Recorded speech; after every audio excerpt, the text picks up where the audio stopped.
This year will be also a great year for a lot of airdrop farming in crypto. And I want to show you a list of all the airdrops and I'm doing and some of the activities that I'm doing. It's going to be quite a long video, so let's just jump into it. I've tried to divide the projects to separate categories, but it's not, science. So let's just start with it.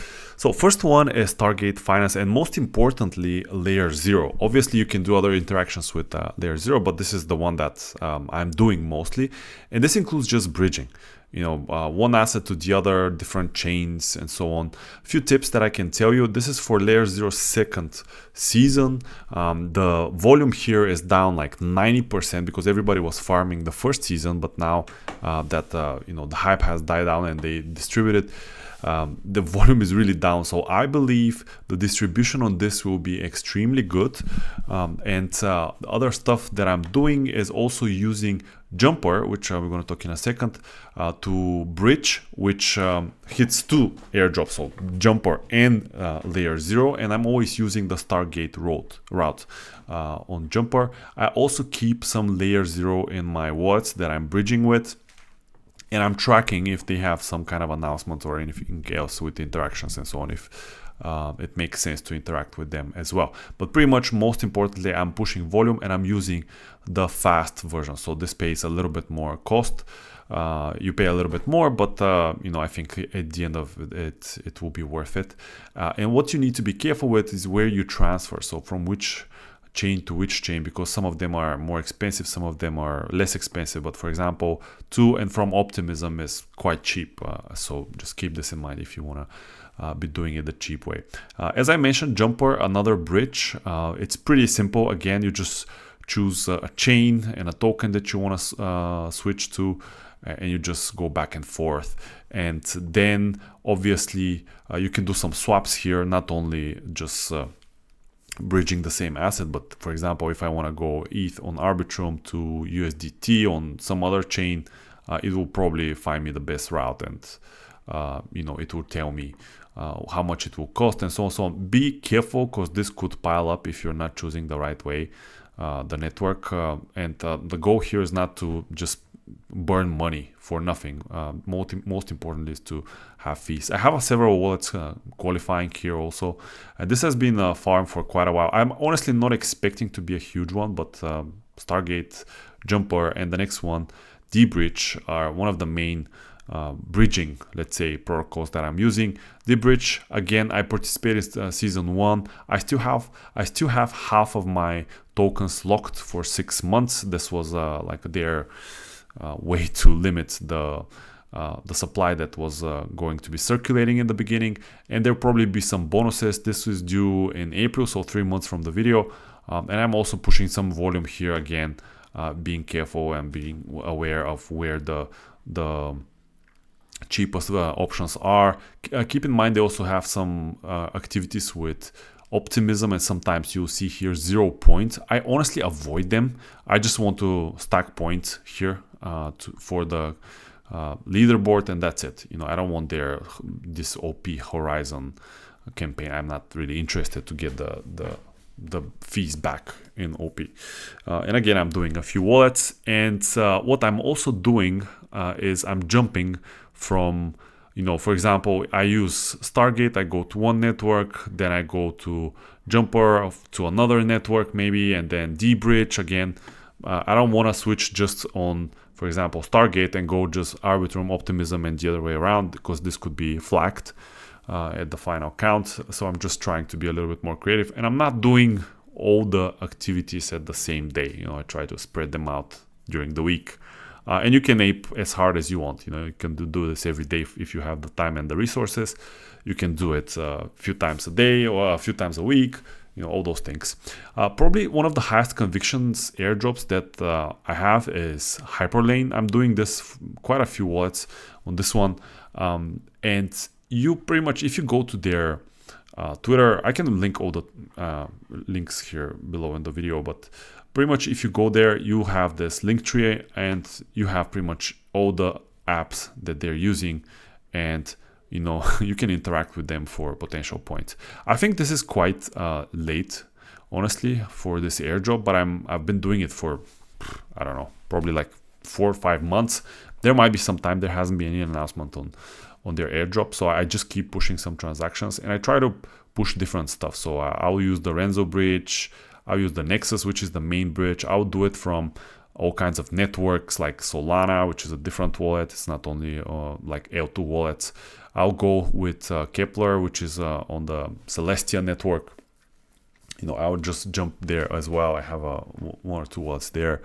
And, you know, I'm just going to try to cover as many as possible and just push volume, because honestly, I don't know what else to do here.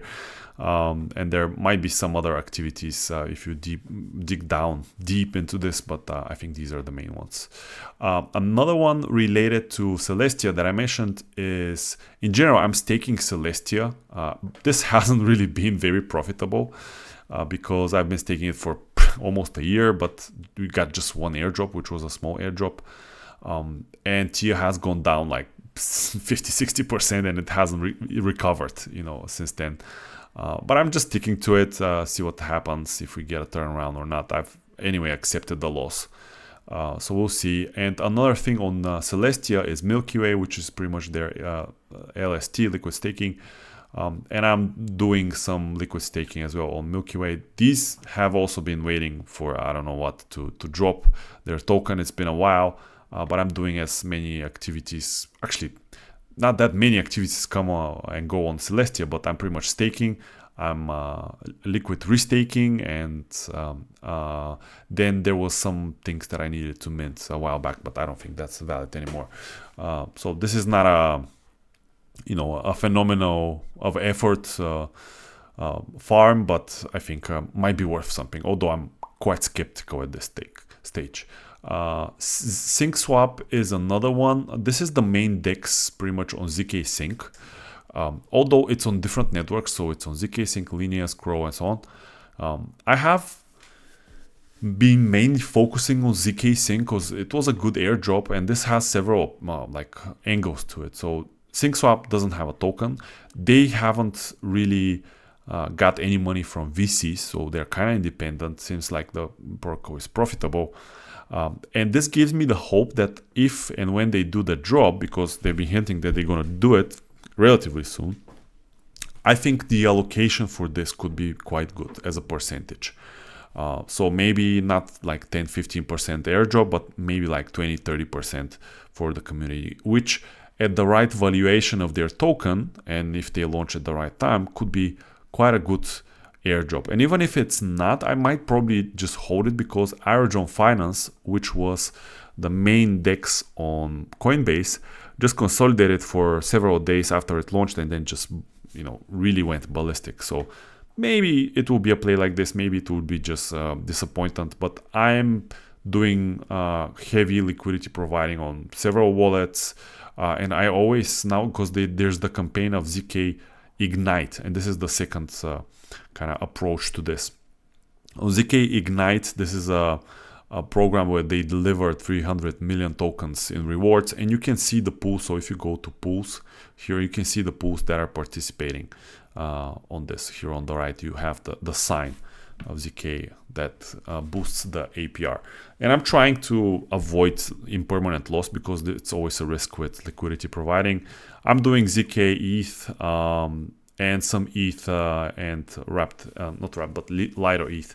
So I'm trying to minimize, you know, any risk on the token side, because I'm not gonna do USDC ETH, because I think that's quite prone to impermanent loss. But this way, I'm farming SyncSwap, I'm farming ZK Sync Ignite, so I'm getting some rewards here. Potentially ZK Sync will probably have a second season as well, so another approach. And another one that I was doing is Linea. So I've been farming Linea for a bit, not too much, but I have some liquidity also on Linea. I think that's even over, and we're just waiting for their token to drop.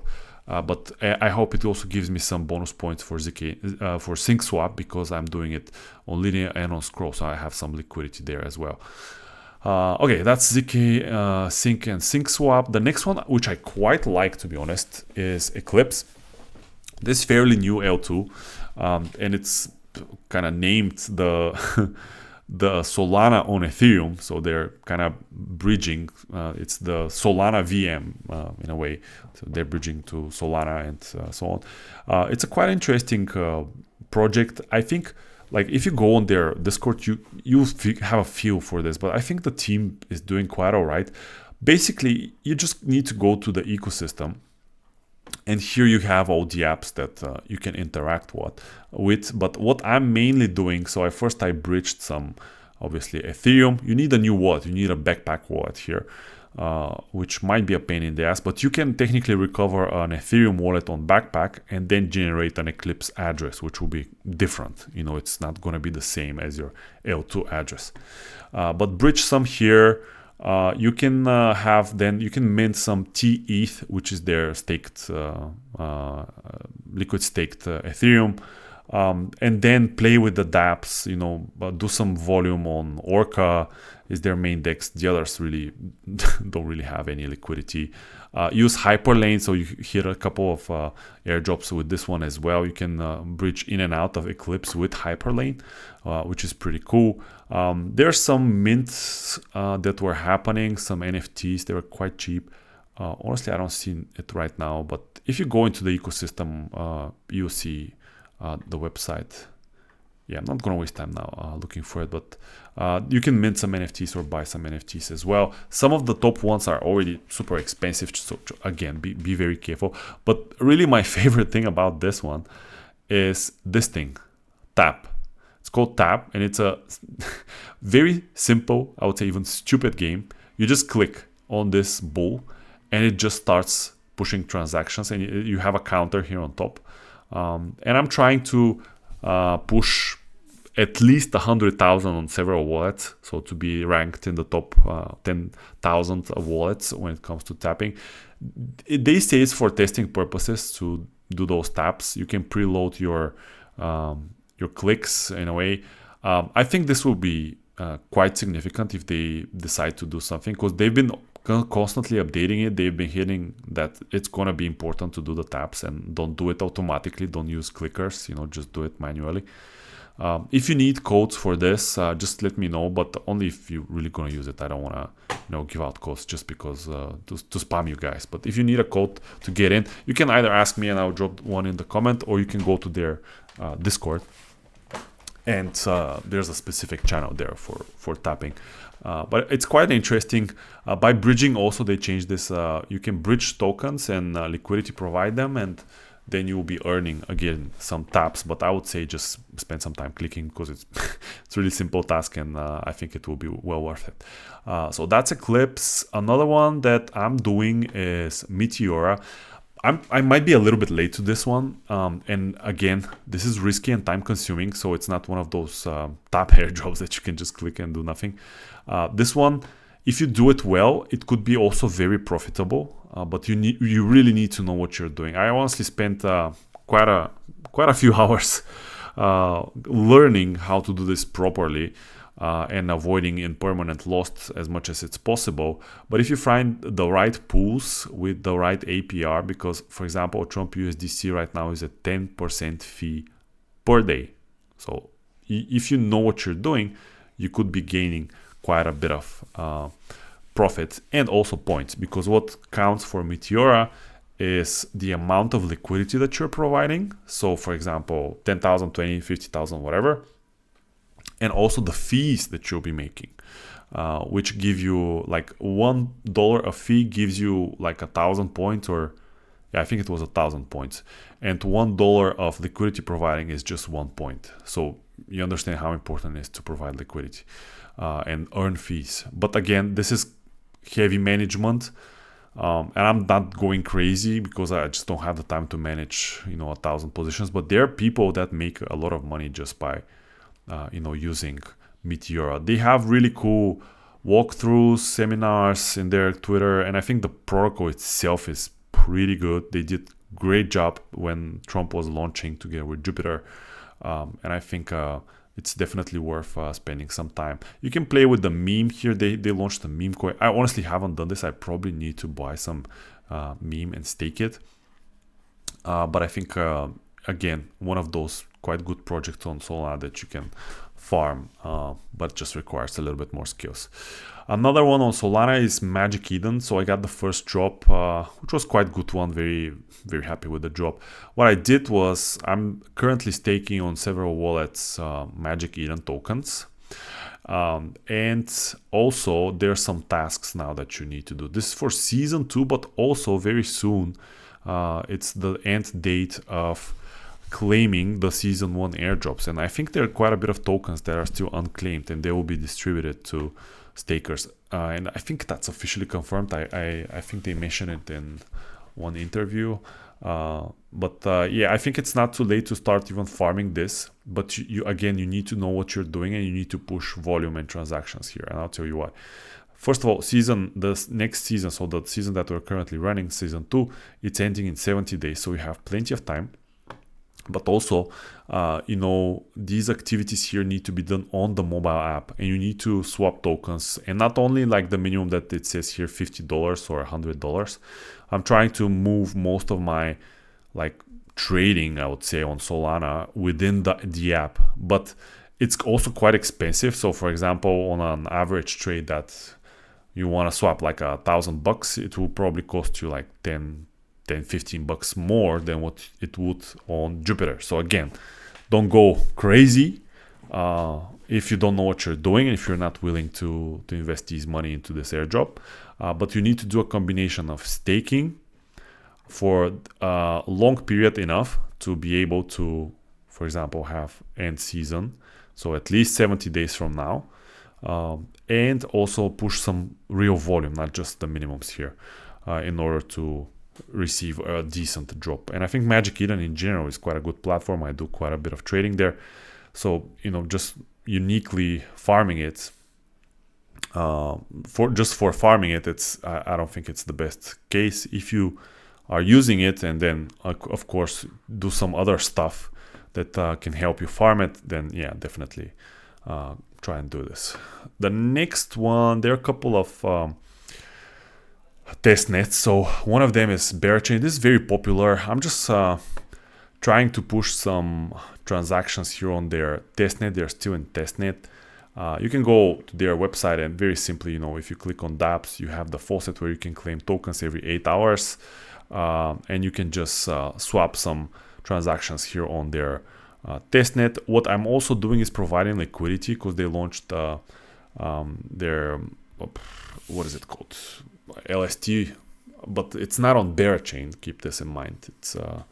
It's on L1, but the idea is that this will move to Bearchain, and you can provide some ETH there, then provide liquidity on Uniswap, which I've done, and potentially this gives you multipliers. But from what I hear, it's going to be linear, so I'm not crazy. Honestly, in general, I'm not too bullish on this airdrop, although a lot of people are. I just don't think it's going to be a big winner, because it's going to be quite diluted. And they've been prolonging it for the longest time ever. So yeah, but I think for the free part, you can just push some transactions if you have the time and you don't want to spend that much money.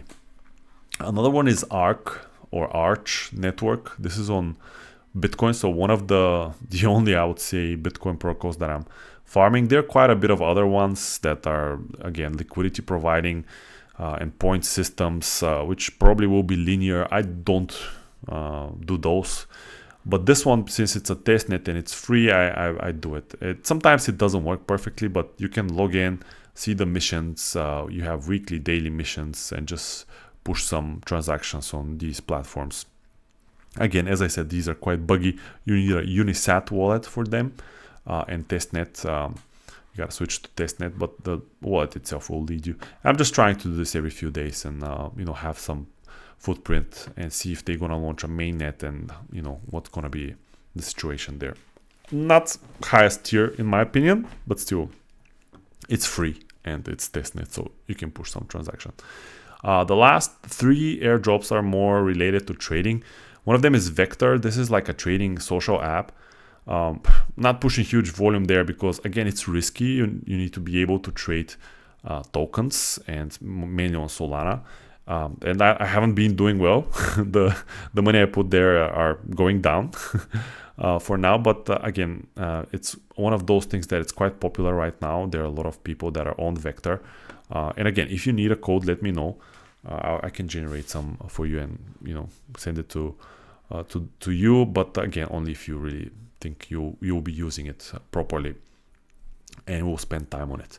The next one is HyperLiquid. HyperLiquid is a massive project already. They're pretty much doing things right, I would say. They don't have funding, from what I remember. They don't have VCs and stuff. They dropped like 35% or so on the first airdrop. It was a massive airdrops. People made millions of dollars. I completely slept on this. I didn't even see HyperLiquid, or even if I saw it, I just didn't ring a bell. Let's say, put it this way. So I didn't even farm it. But it's expected for their season 2 to drop another like 35-40% of their supply, which at the current valuation could be again a huge airdrop. So I have like a couple of accounts. I'm doing the staking, trying to move most of my trading here whenever the token that I want to trade is in here, because it's not unlimited supply, but you can trade like the main ones. So I'm staking some hype. So I bought spot some hype and I'm staking it. And you can provide some liquidity here on the votes. It's good APR. I did it and then I removed it and decided to just buy some HyperLiquid with it and stake. But I think if you have free resources in USDC, you can just put it there. And you can use LAT crypto here as a code for some discounts, and obviously I'll be getting some of it. If you haven't started, I definitely recommend push some volume through here, and not just a little bit, but try to push big volume, because there are big players here already with a lot of hype that they got from the first airdrop that are pushing. But I think it's still worth it just because the pie will be so big. And last one is Azora. Azora is another trading app. This is again on Solana, and you can just trade in and out of it. Not too huge on this, to be honest. I'm not sure what to make of it. It's quite buggy.